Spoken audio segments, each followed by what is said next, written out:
Hello, everyone, and welcome to episode 78 of the Toonami Escape Podcast. Brr, brr, brr, brr. Yes, that's right. We changed our name because reasons. Yeah, there were reasons, and they were not. It was awkward. There are reasons. If you're listening to this, you almost certainly know what they are, unless you're listening to this in like 5 years, in which case, hello, I don't know why you found this. Yeah, I think the only people who could know about this episode are people who are reading this in a private Discord channel or who have it still subscribed in their RSS reader, so from their podcast app, yeah. So, Yeah, like, we are literally going... So, you probably know why the name has changed, but for shortening, because we really have to get to the actual block, because we could talk for an hour about the other stuff. We're just going to too long didn't read reasons. Yep. Yeah. We can't have Gaff in our name if we're not there. We can't have like Toonami Gaff no longer exists. Yeah. They deleted all those threads, hopefully temporarily. No, it's gone. And maybe archive our SAO reactions from episode 24. Yeah. I hope. I think the mods might have archived. The new mods might have archived some old stuff. I don't know if they got that one though. No. At the end of the day, the Toonami, what was previously called the Toonami Gaff community, lives on, and it will continue to live on Forever. This podcast will live on, even if it's invisible in the Discord. Yeah, but it will live on, and these group watches will live on, and our show will live on. We're just going to use this new name, which is disassociated from where we watch. So, yes. Mm-hmm. Also, I'd like to compliment myself for this new name. I think it's amazing. It's a great name. I thought of it and I was like, "Oh shit! This is what it must feel like to be an artistic genius." Yep. We're in the escape pod, literally, right now. Mm-hmm. Like the absolution has exploded. We may run into the vindication.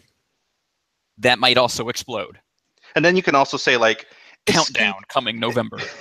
You can also say, escape with us to the Toonami Escape Podcast. Mm-hmm.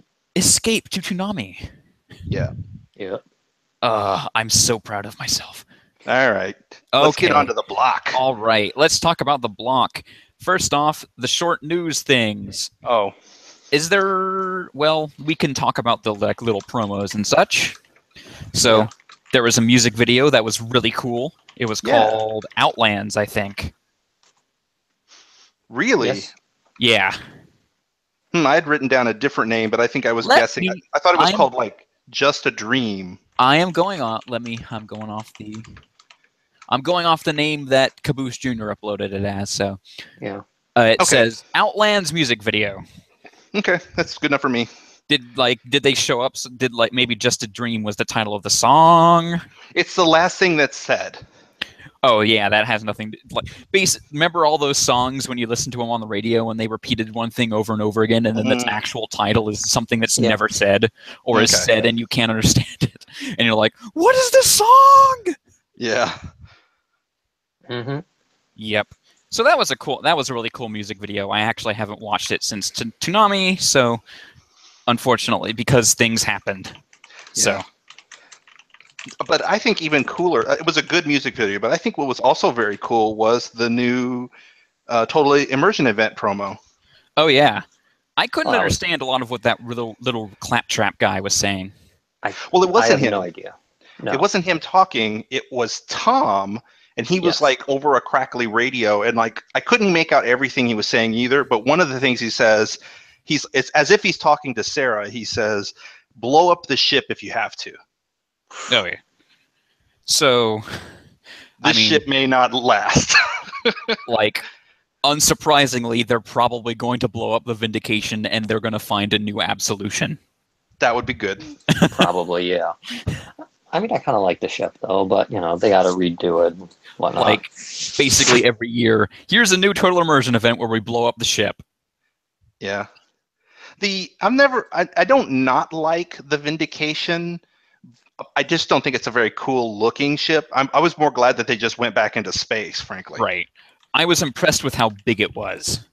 Yeah. Because like you could sometimes catch like the former Vindication base on the top and the back, and you're like, what the fuck? Yeah, it's more like a Star Destroyer. Yeah.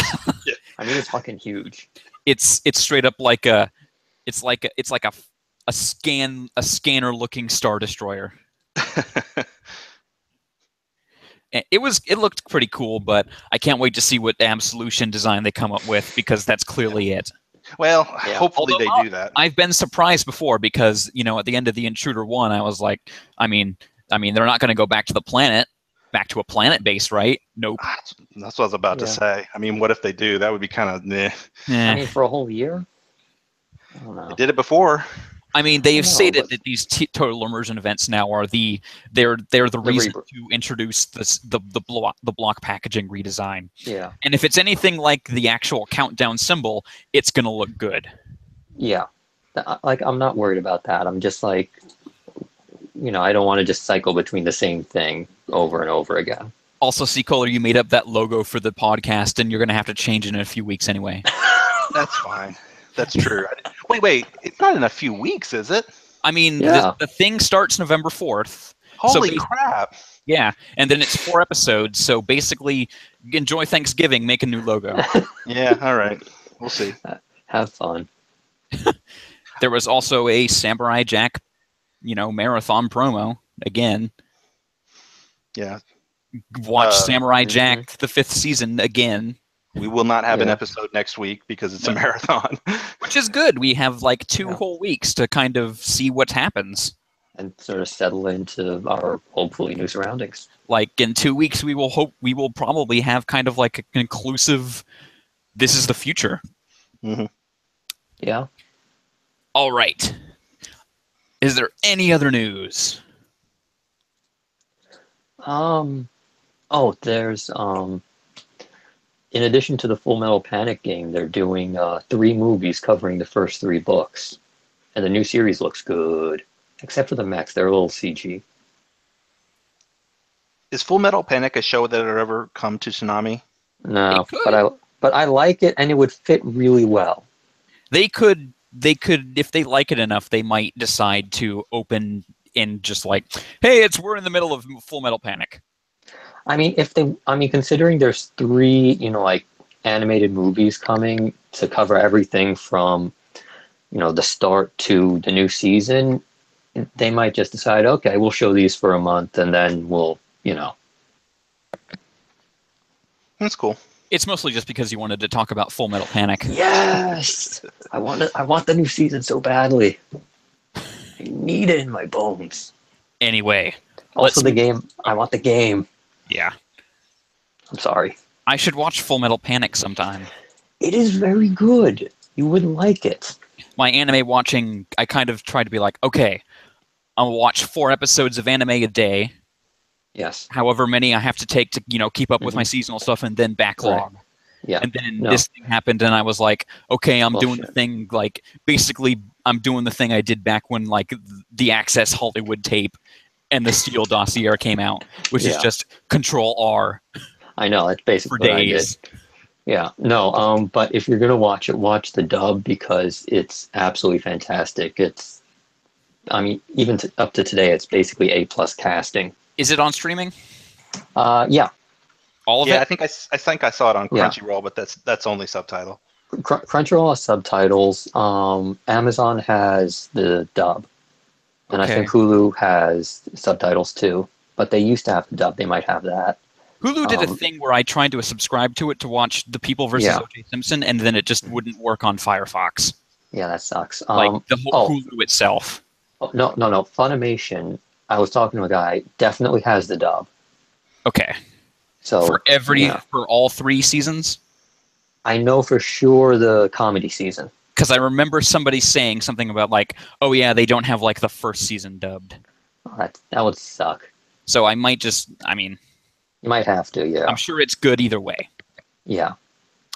Anyway, let's get into Toonami with Dragon Ball Super. Mm-hmm. Dragon Ball Super Episode 38, The Sixth Universe's Mightiest Warrior, Engage the Assassin Hit. In this episode, Vegeta is fed to the main bad guy again. He's always fed to the main bad guy, let's be real. Like, he's killed a few underlings to demonstrate that he is Vegeta and he's so cool, and then this other dude comes in and whoops him to be like, I'm also extremely cool. Whoops him so hard. And maybe have a penis head. He definitely has a penis head. Are you mocking Never Miss Hit? He has a penis head, let's be real. Absolutely no. I'm not, like, he's pretty cool. Yeah, he's got Jotaro's voice, right? Yes, and also it's ironic on multiple levels, but we'll get into that in a few months.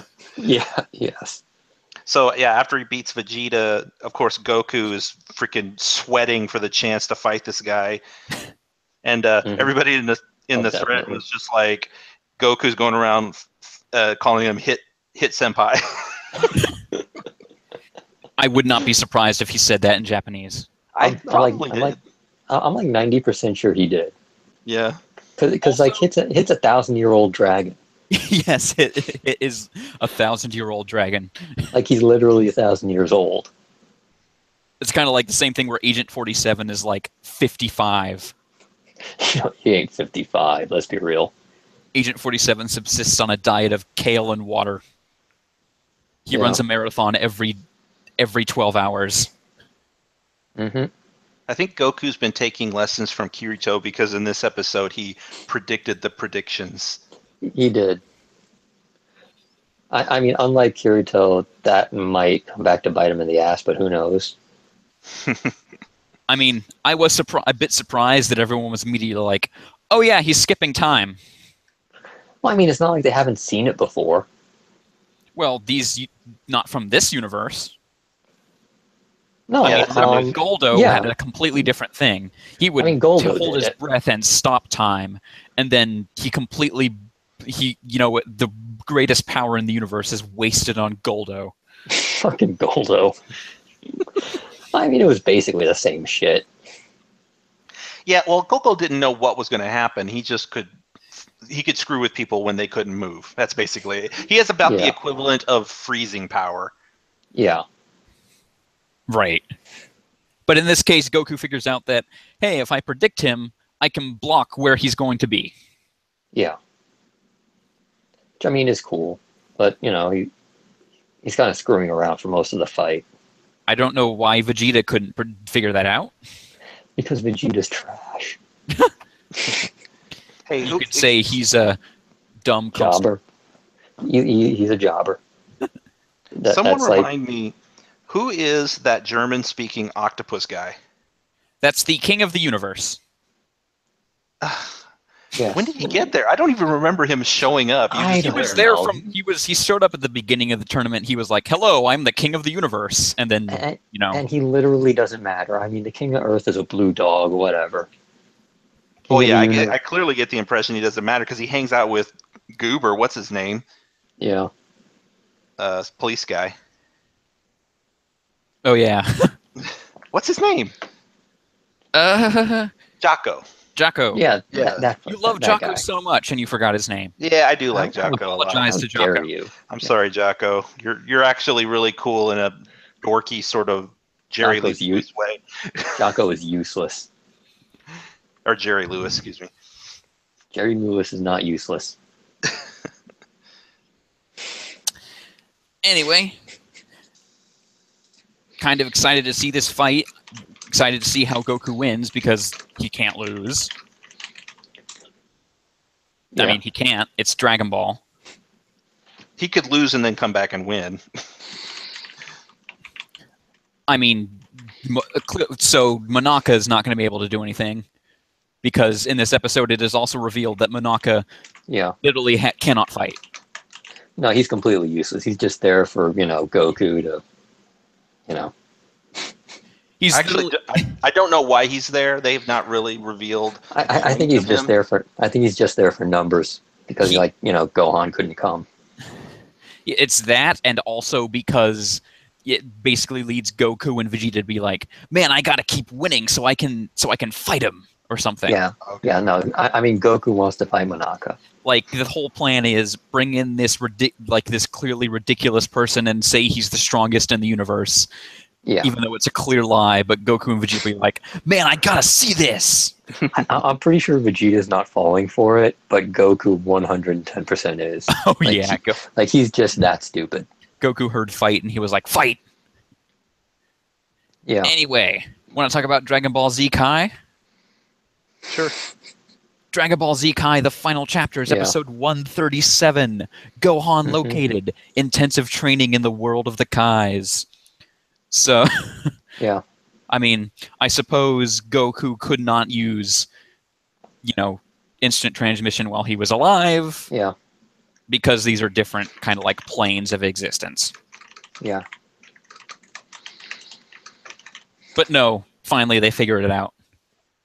And Goku is not going to immediately use the telepathy he had the entire time to be like, oh yeah, Gohan's not dead. Yeah. Sorry, Chi-Chi. No. Nobody told. Hello? Hello?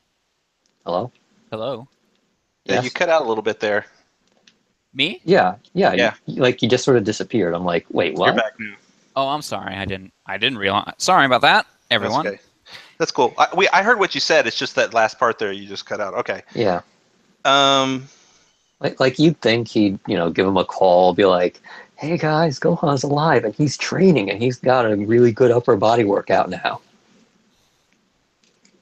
You know? Like he's got pecs and, triceps and other arm muscles. I appreciated Supreme Kai and Gabito just losing their fucking minds at like, what the fuck? And then Goku picks up the sword. What the fuck? And then Supreme Kai's like, I'm gonna throw the hardest thing in the universe at the sword. Oh yeah. My god, what the fuck? It broke. A cube of unobtainium. Well, I mean, technically that thing is supposed to be unbreakable. Right. I mean, it's supposed to be able to cut through anything. And then, of course, Gabito was immediately like, why the fuck you break it? Like, it's not our Gohan's fault. like, hey, it was his idea, racist. Yeah, seriously. It's always Gohan's fault with that guy. And then, the old guy that we've been seeing in Super pops out. Yeah. I mean, it's obvious to me now that obviously that's where the guy came from. He is the sword or something like that. Either he was stuck in the sword or he is the sword. We'll find out. He was trapped in the sword. Okay, damn it. You know what to say. I'll find out. Anyway, all of that is happening, which again, like you guys have been predicting for a while now, or knew. Predicting. Yeah. Well, we knew this because Super told us this in the first episode. No. I mean, not that, but the fact that the Z sword is pointless. Yeah. Because it's not a sword. Who could have seen that coming? I mean, Super literally has Gohan not walking around with the Z sword. Oh yeah. Well, okay. Just to be devil's advocate, though, he could have technically beaten Boo with the sword, and then the sword disappear or something like that. Right. It's then became an accountant. Yes. Yeah. But at this point, it's clear that obviously this sword doesn't matter because it's a person, and he's probably going to get training or something. I don't know. Yeah. But, what's more important are the scenes with Boo this episode, where he goes around helping a little blind kid. I literally just remembered about that just now. I was like, I know Boo did some shit in this episode, but a bunch of episodes of Boo doing shit, I can't remember exactly what. Oh my god, he turned that guy into milk and made a blind kid drink him. Yes. No, he cured the blind kid first, and then he gave him the milk made out of the person. Yep. But it is interesting that we start seeing, like, Boo is very much the horror of childlike innocence. Yeah. But then here's the good part of childlike innocence, like, oh, I'll just heal you from your blindness. Here's some milk. This is clearly Boo's, like, Frankenstein monster moment. Yeah. I mean, it's not even like beating around the bush. It's literally a blind child. Yeah. And then he gives him some milk that was a person. Yeah, and I'm trying to figure out, did the clothes become the carton and then the person became the milk, or is it some weird combination of the two? Both. Yes? So that guy who is the milk is going to be like, he's drinking half of me! I can't die! I'm a milk carton! It's so much pain. And meanwhile, back at Boo's house, like, I'm still a toilet! I am not imagining that any of these people are sentient once they turn into these objects. I believe that they are. I hope they are. Oh my gosh. Where did you know? You're making that up. No, I believe it's literally stated later that they are. Yeah, no, I'm pretty sure he's right, yeah. I mean, I don't think they're awake for it. I think they're in, like, hibernation or something. No, but... they know exactly what's happening to them. Oh, wow, that sucks. Like, I guess somebody, when eventually everyone is brought back, they're going to be like, oh man, I got eaten by Boo and it sucked. Or, like, how is he going to feel for those guys that were made into the toilet? Yeah. Apparently, Boo still has that house in Super, and he lives in it with Mr. Satan, and that's... No. He does not live there with Mr. Satan. They live in his mansion. They live in the mansion, okay. Yeah. Somebody said something about, oh, that house is still in Super, and it's like, what the fuck? No. But clearly that's impossible once they use the Dragon Balls, so... When you guys were joking about everybody turning into stuff like the toilet, I was just like, yeah, but they don't know it. I mean, they're at that point basically dead. Yeah, and now it's like, I must scream, but I have no mouth. Yeah. Crazy. Yeah. Oh man, you guys should watch Made in Abyss. Don't. I mean, nah. Probably a bad idea. Yeah. Anyway. Yeah, Boo is at one point in this episode, like the newscaster's like, yes, Boo has killed 2/3 of the human population of Earth. That's pretty quick. Okay. I mean, he's moving really fast, so there ain't a whole lot of humans left. There's a third left. That's a lot.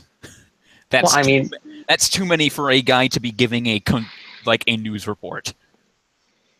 Yeah, I mean, at that point, it's probably over like a crackling radio, and everyone's hiding underground. Yeah. Like, no one's in the cities at this point. Everyone's in the woods, and they're, like, hiding under trees and shit. No, I would like to believe you, but as was illustrated in this episode, there are still cities where people are just going about their daily lives.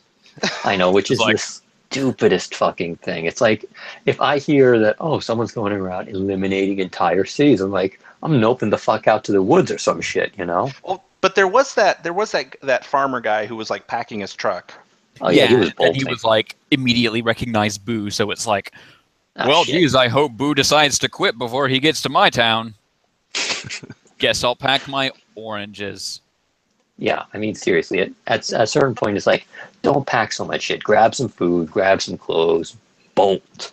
Find that one friend from work who is a prepper. Yeah, because there's always that one guy at work who's like, the apocalypse is coming. It's coming. Yeah. I just bought 10 more whole buckets of non-perishable soup and hoarded them in my basement. Yeah. And my kid, I did my daily hurricane drill with my entire family. Yeah, I mean, you would think they'd be more used to this, considering Cell and the Saiyans and King Piccolo and the Red Ribbon Army. Like their lives are constantly under threat. You'd think there'd be more preppers. Or they're like, oh wait, we've literally died 7 million times and always come back to life. Death doesn't matter anymore. That might actually be what. Death doesn't matter in Dragon Ball. It really doesn't, but they don't know that.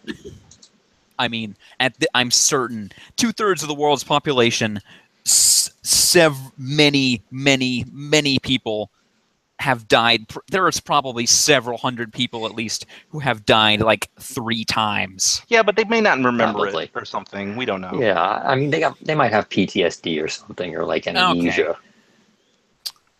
Anyway, shall we move on to JoJo? Yes. All right. JoJo's Bizarre Adventure, Stardust Crusaders, Episode 12, The Empress. In this episode, Joseph has a zit. He does. A zit that goes, Cho-cho Mimi! Choo-mimeen! Mimi! Which is just a weird catchphrase that they kept. Yeah, I don't know why they kept that, but they did. And, whatever. Yeah, so Nina, the girlfriend of Whole Horse, surprise, surprise, she's a stand user. I'm shocked for one.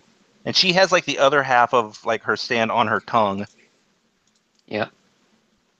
And yeah, basically Joseph was a really great episode. Great episode because it's all Joseph focused. I mean, And not he's the Joseph. Yeah, best. Joseph. Yeah. And he's got that thing growing on his arm. It keeps getting bigger and bigger. It's like smack talking him all the time. Yep. Like it's basically like when I'm fairly sure one of those Terry Crews Old Spice commercials where he flexes his bicep and it turns into another smaller Terry Crews. I mean, yeah, that's basically the episode. Yeah. And he goes, "Oh no! Oh my god!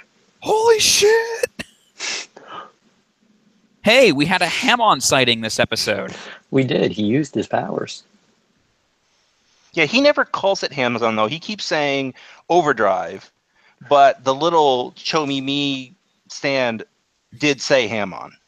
Well, I mean, I think the overdrive is the name of the attack. Right, but he used to say like Hammond overdrive. I think he's just a lazy bastard. Live reporting. Seda said hi. Something's big's happening. Oh, okay. Hang on. Oh no, he said hi. It's Intermission. Okay. No, we're good. We're good. I just checked in the chat. We're fine. Oh, never mind. Yeah, I'll tell you when something's going down. I'll get an announcement. Okay. Yeah. Anyway, C. Kohler put in like 2 seconds of the Monty Python intermission music there. Okay. Like, just kidding. Anyway, the No, we're good. Empress. This is another episode where I was like, oh wait, this is actually one of the best episodes of the show. It was good. I liked it. Mm-hmm. And in typical Joseph standards, he comes up with a brilliant, like, little trickery plan. Yeah, straight up just, Yeah. I fell in the dirt, and then I used my stand to make a map to Koltar. Yep, I'm Joseph Joestar. Which was awesome. Like, straight up when that guy's like, there's a perfect map of the city on the ground. Yeah. Okay, and then what happened to Nina at the end? Like, She was really an old mouth woman. explodes, and then another woman crawled out of her. So basically, the stand user was using this younger woman's skin. Oh. Wearing her skin. Okay. It was just like this creepy thing. Also, Jesus Christ, Polnareff. He really needs to learn how to turn it off. I know you're It's French. Yeah, just chill, dude. He wasn't as pervy as I was expecting. He was just sort of hitting on her and like being like, "This is what you need to do." Yeah. But he clearly had, because she ends up hitting on him, and he gets a little flustered, and he's like, "Oh my gosh, she's coming on to me!" Right. Mm-hmm. And then, of course, at the end, that last image where like Joseph just throws the keys into his hair. Remember that Avdol died like 3 episodes ago. Yeah.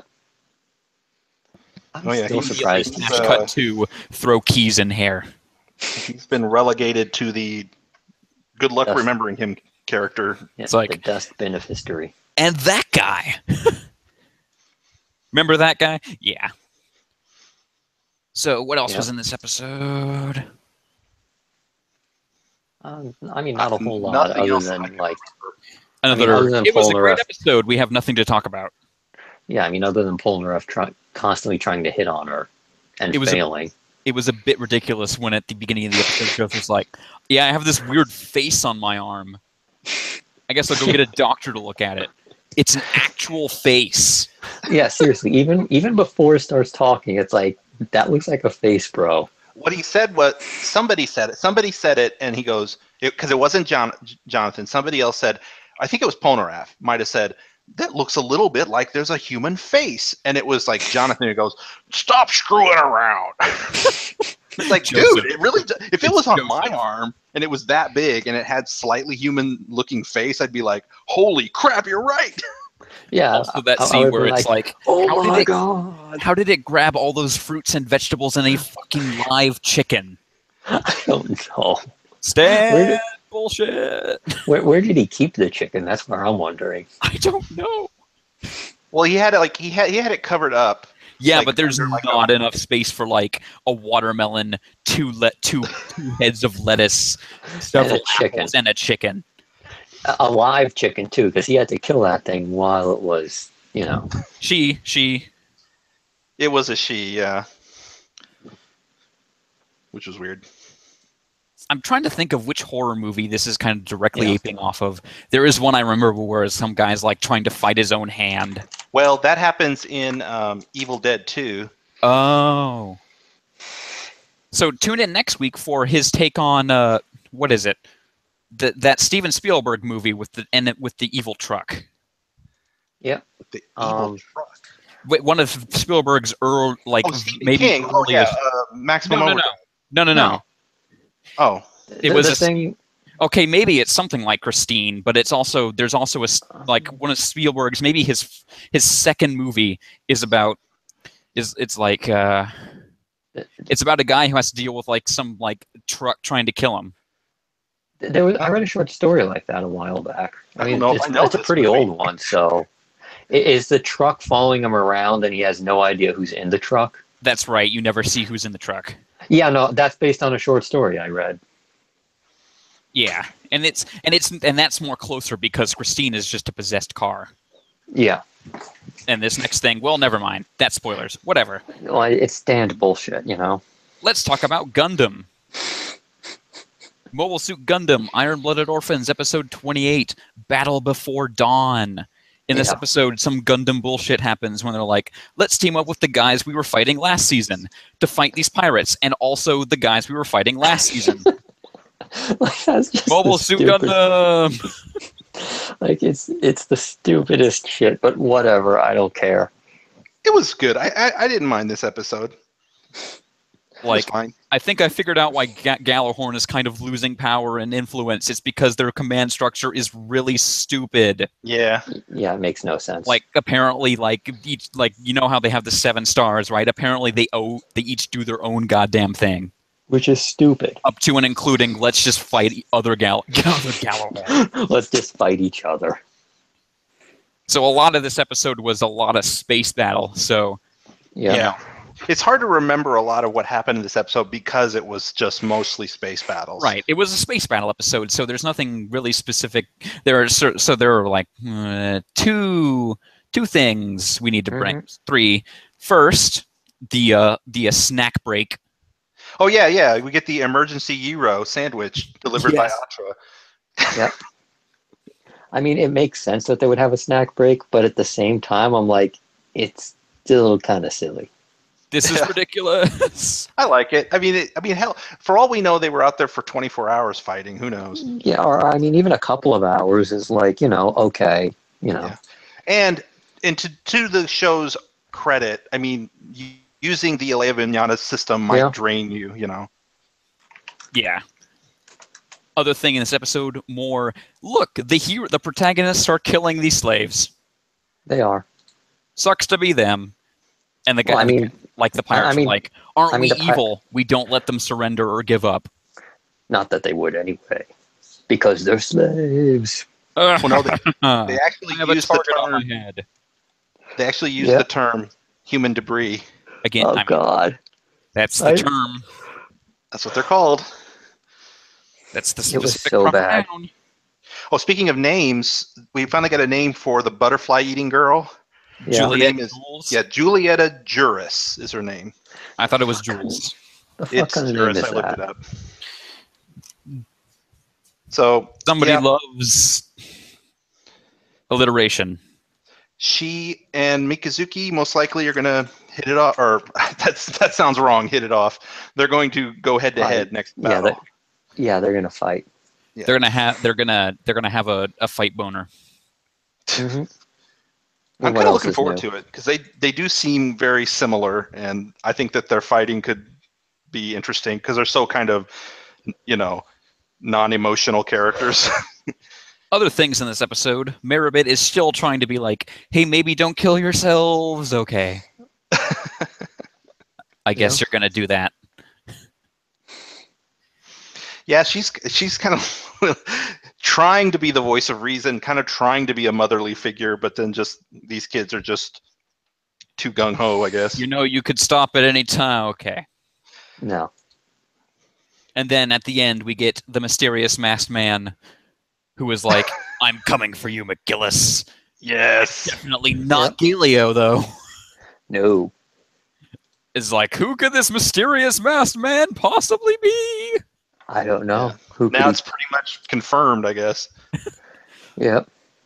Like, that's the joke, though, with all these masked men. It's like, literally everyone should immediately know who it is.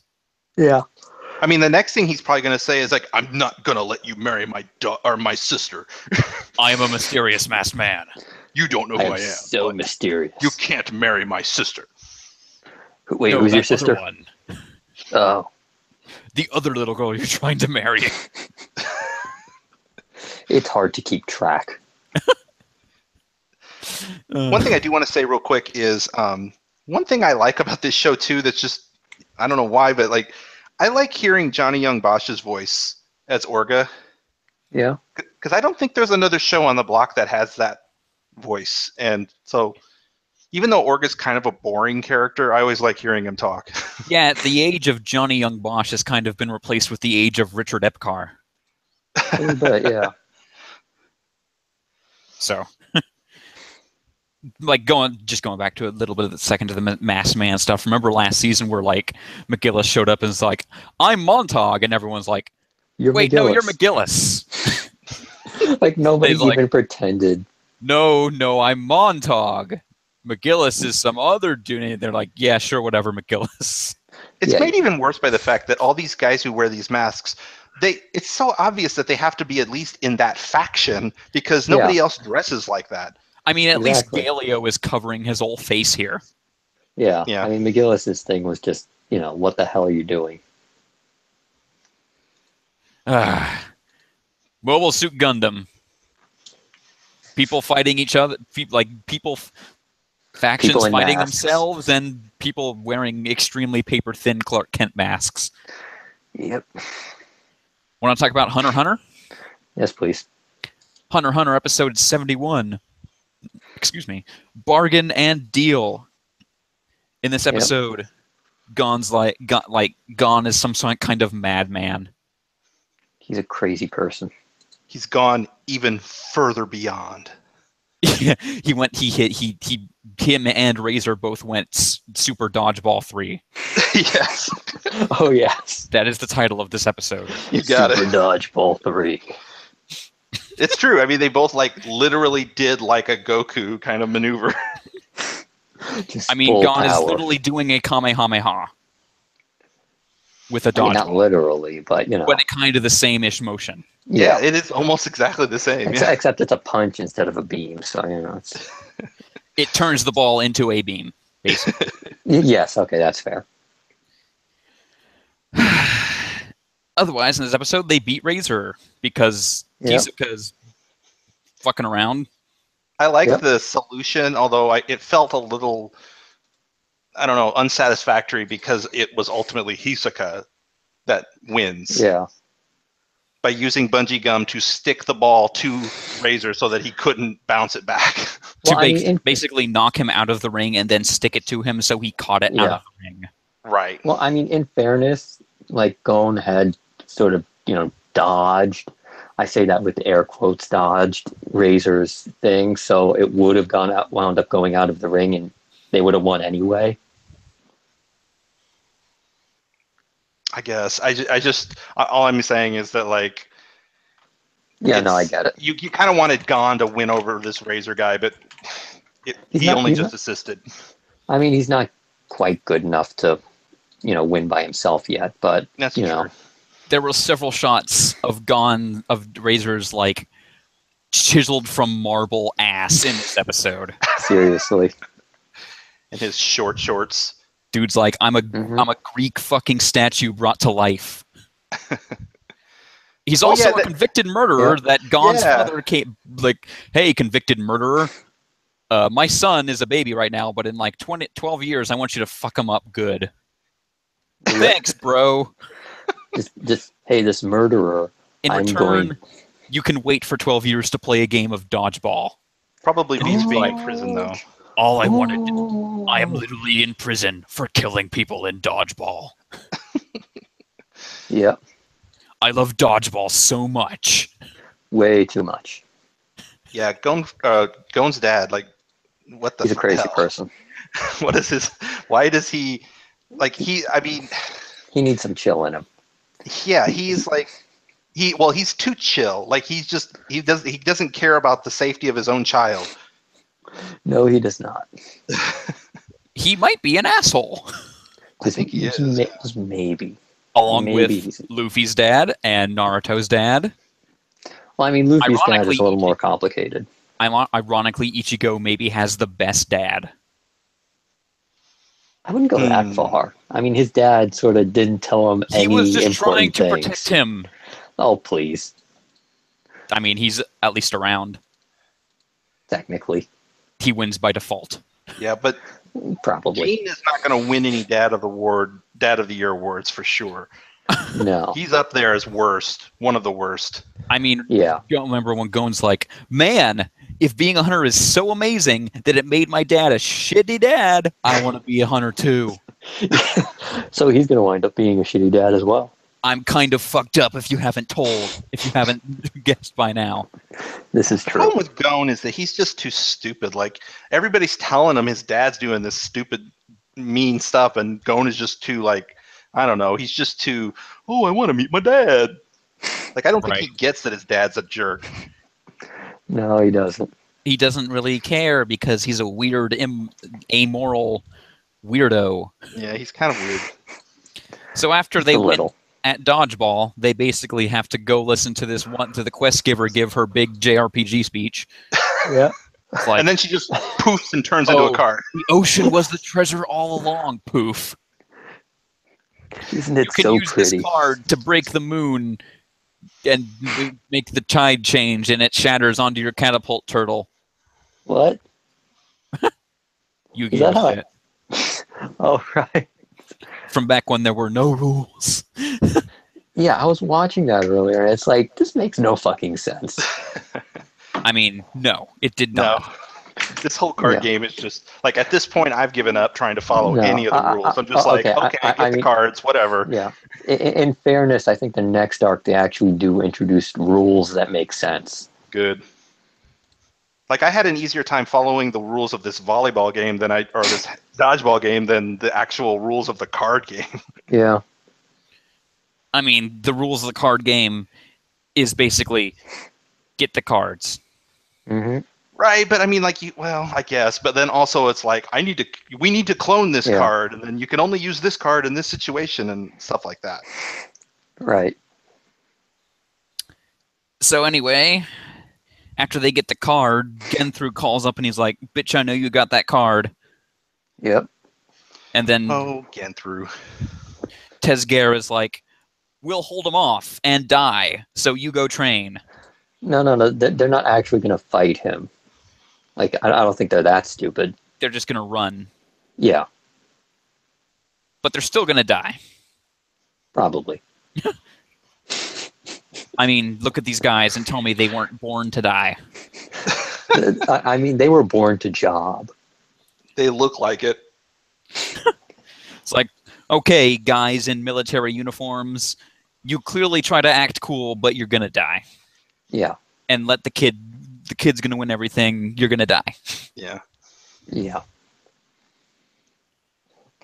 So I'm not looking forward to having the Genthru fight just because Genthru is just, who cares? He's so stupid as an enemy, as a villain. I mean, Gon is sort of the big, interesting part of the Genthru fight. And, like, how fucking crazy he is. Like, I don't even think it needs to be said, because, like, there's nothing interesting about Genthru at all.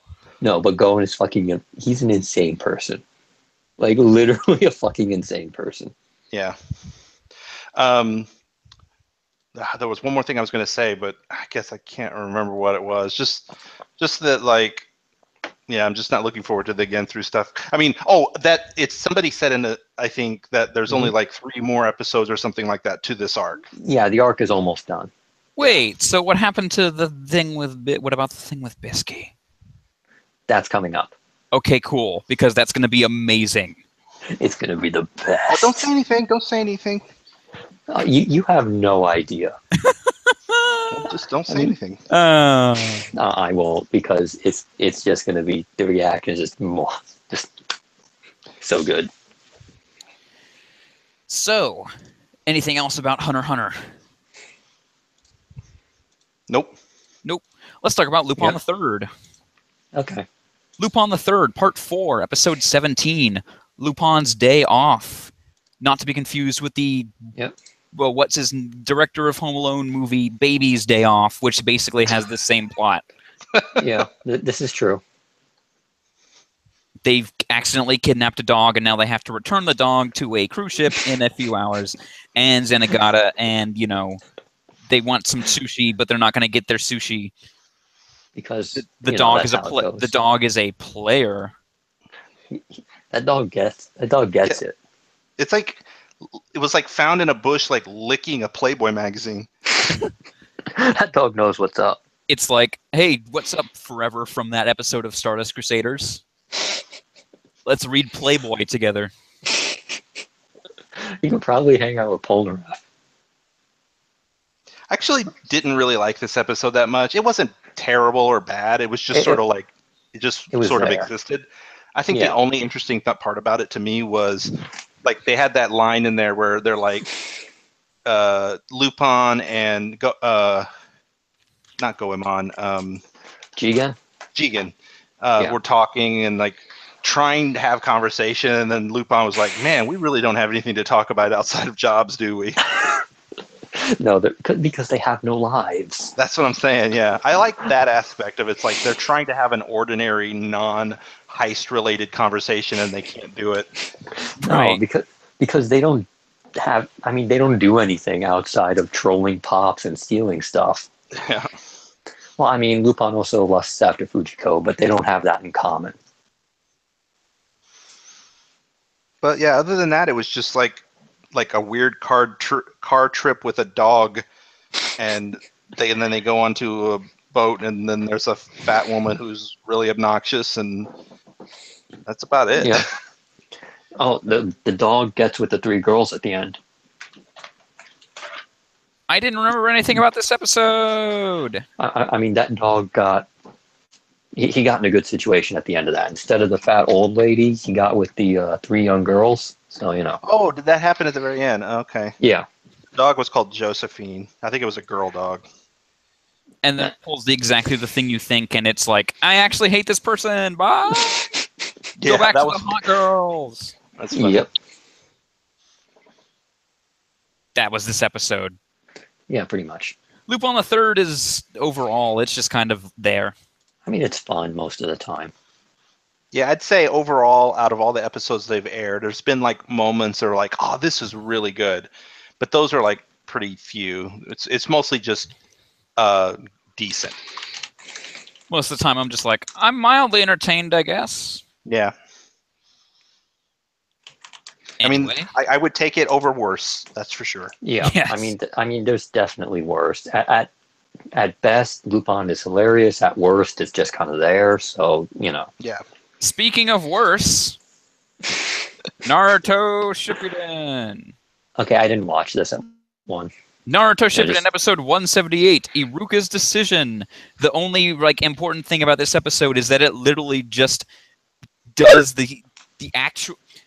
You know how the first chapter of Naruto, it just does that, and then it's like, wait, didn't we do they that? can't have this character development now because they have it later. Yes. Fuck. How terrible do these three female ninjas have to be beaten by Naruto And at this stage of his life? They were beaten by Iruka. I mean, that's still pretty terrible. But Naruto was like, Iruka is the guy sentenced to ninja school like probation. I mean, he's trash. You're not good enough to be a real ninja.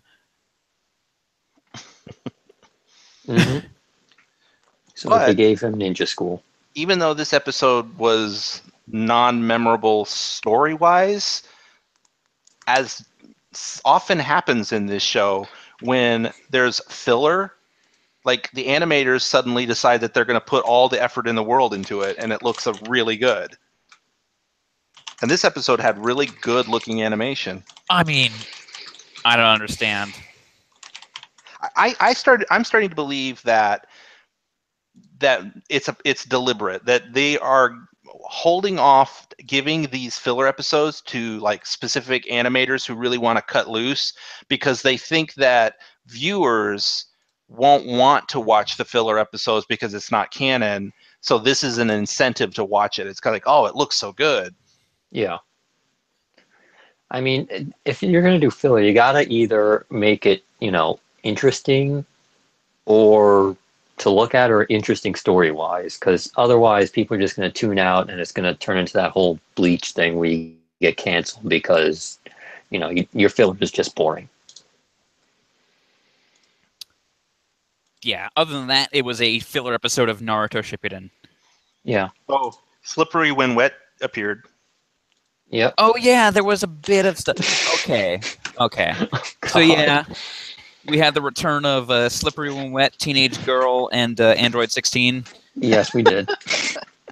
Wait, which one is Teenage Girl again? I mean, it works both ways. Yeah, it does. When I said Slippery When Wet, I was talking about Karen. That's what I thought. You're horrible. Remember how we were literally like verifying users in the Discord by just shouting memes at them and seeing what stuck? This is our amazing method of making sure you're not a troll, is to hold a gun to your head and be like, "What does sold my wife mean? Tell me." See, that's better than what I did in the Polygraph one. Where is the trigger? I basically had people go account suicide on Gaff. And, so like half of those guys blowing themselves up, I may or may not have caused that. Man, Velk, I got to give credit to Velk, because that was a good one. Yeah. Damn. Also, right. Imperial Bishop made a good JoJo spoiler one. It's still a spoiler, but if you knew the context, you would know it was amazing.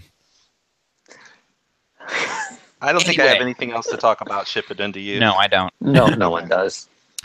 Outlaw Star, Episode 9, A Journey of Adventure. Huh? Yeah. That's literally the title. A Journey of Adventure with question mark at the end of it. Huh. In case you were wondering why I'm going, huh? Huh. Okay. Huh. It's like, I'm Ron Burgundy?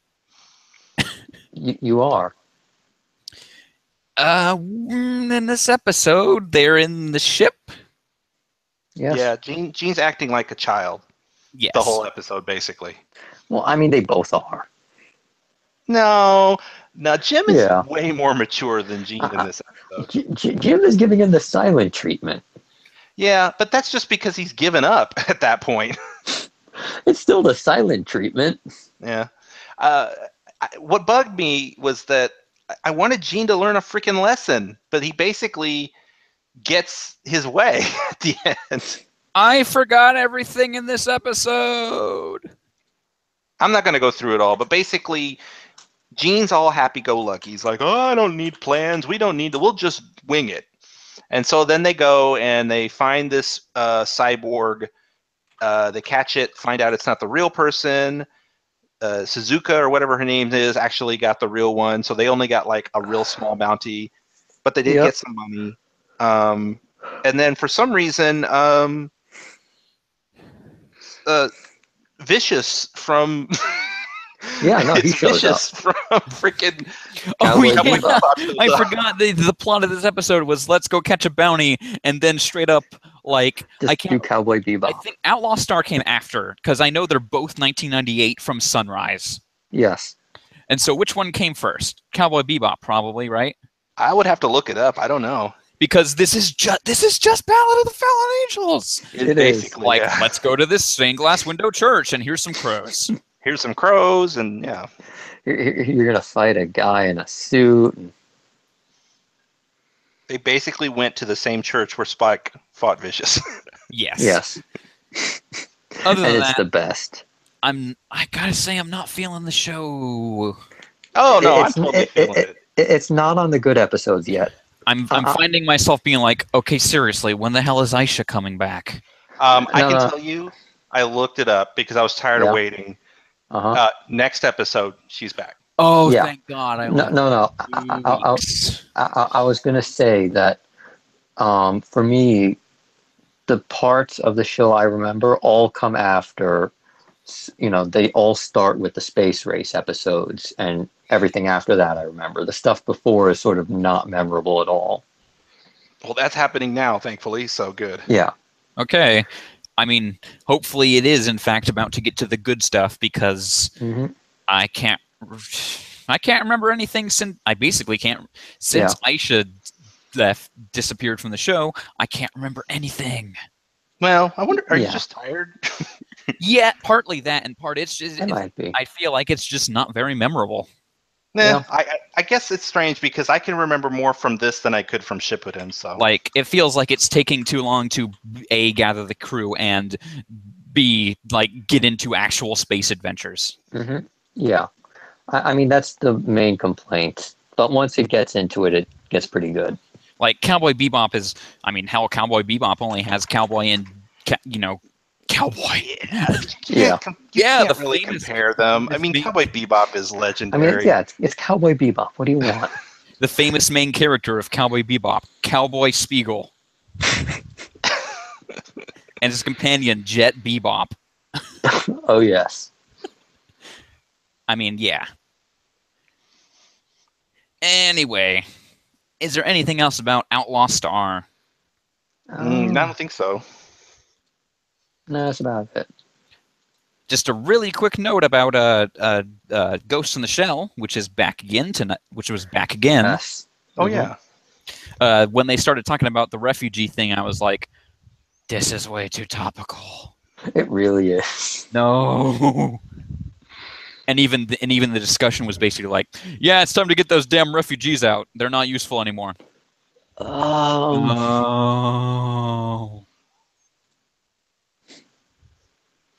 I do like the look of this show. I mean, I forgot that the second gig looked as good as it did. Yeah. I mean, she's got actual clothes now, and they look Yes. good. So She's wearing pants and a shirt now. yes. I mean, her tactical gear is still a little skin tight, but whatever. Yeah, I mean it's tactical gear. Yeah. Anyway, that's all I've got for Ghost in the Shell because that was, like Yeah. most Ghost in the Shell episode. We're not going to talk about it on the podcast, but No, because we've it's seen good. it already, and you should watch it. Anyway, that'll probably about do it for this episode of the Toonami Escape Podcast. Yep. I almost said the Toonami Gaff Podcast. Yeah, it's gonna be hard. It's going to be We gotta so. get used to it. It's like how Dr. Decimate can't stop saying, Toonami Show Rundown. Yeah. Hmm. Speaking of which, we should mention that you're going to be on that podcast. I'm the moving Toonami right Showdown. from this to that, and probably maybe in the middle of that, we will get all of our tickets to the Ark. Yeah. So, people who listen to this podcast, if you don't subscribe, check out the Toonami Showdown podcast, and They're can on hear more. SoundCloud and iTunes. We should get on iTunes. No, No. I don't want to be on iTunes. Then I feel like I would have to try. Oh, like we try as it is. We don't try. We don't. No, That's we the- don't. We really don't. We really don't at all. Yeah. Don't watch this. Don't listen to the podcast. We suck. Anyway, that'll do it for this episode of the Toonami Escape Podcast. Yeah. Good night. Good night. Thank you, B-Dubs. Night. Thank you, C-Kohler. Take care. It's been a crazy weekend. No kidding. It's going to be a crazy week. Oh, man. We'll see you guys in 2 weeks for the Mhm. episode 79 of the Toonami Escape Podcast. Good night, everyone.